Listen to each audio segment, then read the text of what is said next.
Unpopular Opinions, episode 22. We need to normalize XYZ. No, we don't. We don't need to normalize people living separately from their partners or sleeping separately from their partners or having unique relationships or parenting arrangements or having kids or not having kids or having pets or not having pets or whatever you think we need to normalize before you feel comfortable doing it or having it. Live your life, do what you want, structure your relationships however you damn well please, and stop waiting for the way you want to be considered normal. It doesn't need to be normal to be perfect for you. Yeah, I guess I do kind of agree. Some people are like, oh, we need to normalize this, we need to normalize this. I think we just need to normalize people to stop being afraid to do what they want, or just people to stop feeling insecure for doing whatever they want. Because there's so many things that's just so normal. Like, there's so many things that's very simple that you can do, but you're just afraid because you feel like you're gonna be judged, or you just feel insecure about that. When in reality, you should just be comfortable doing whatever you want or just living your life. That's really it. Honestly, it's just really, people need to normalize just shutting the fuck. I honestly think people just need to normalize just being themselves, and it's like, just do whatever you want as long as it doesn't hurt anyone. That's honestly how I see it. Do whatever you want, be whoever you want, just, you know, don't be a fucking menace, that's for sure. The next one is the young lady who lost her state track title due to excessive celebrations deserved a disqualification. I've umpired Little League Baseball since I was 16 and I'm 42 now, so I've had to deal with similar celebration situations, and only ones that I can remember during a high profile game. Just about every sport has rules about excessive celebrations for a reason and the penalties it can receive. After all that hard work to get there, she, her father, and coach, who I think may also be her father, but I'm not entirely sure, all thought it would be okay to risk it. Bringing the fire extinguisher shows they had forethought for the celebration, but apparently not enough to think about what might happen when they use it.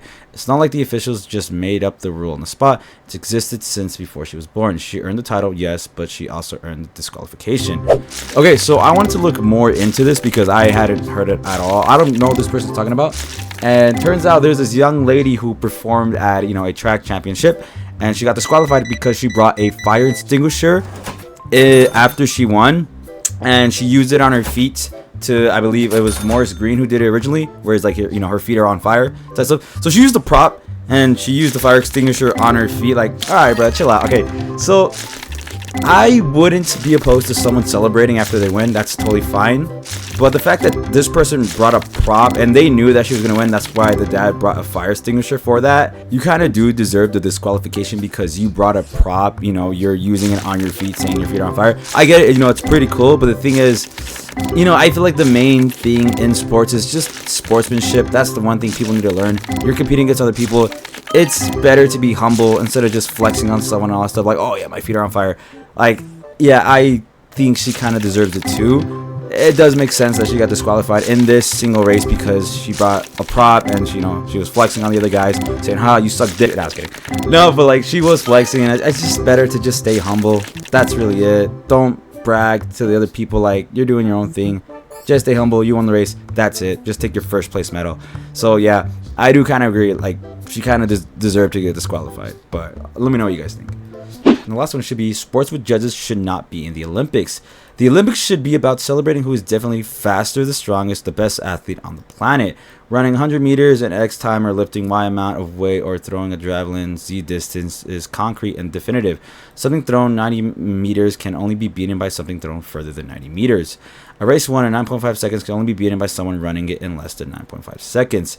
Yet events like diving, gymnastics, breakdancing, etc. are determined by a panel of judges who get a few seconds and on angle to judge an athlete's attempt. Their scores determine who is crowned the best on the planet. Unconscious bias, errors, a bad angle, or even a bad day can affect these scores.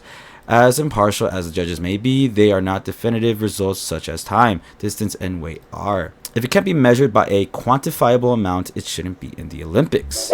Okay, so I understand the argument here.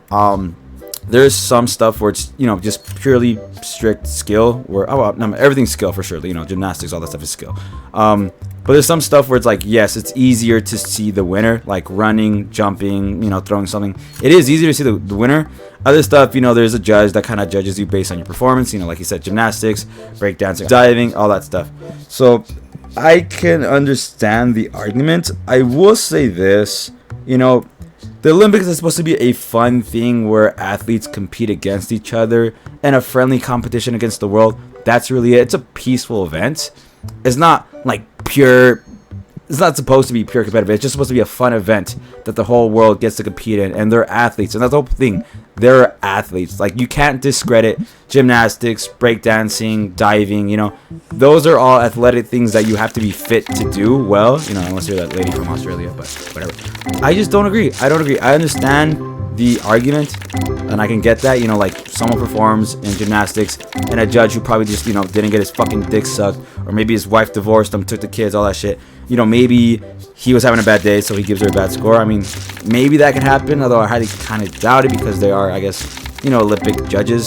So, you know, it's not like a DMV, it's not like a DMV, right, where you go get your license. But so I feel like they wouldn't really be hindered to, like, give you a bad score just because they have a bad day. I don't know.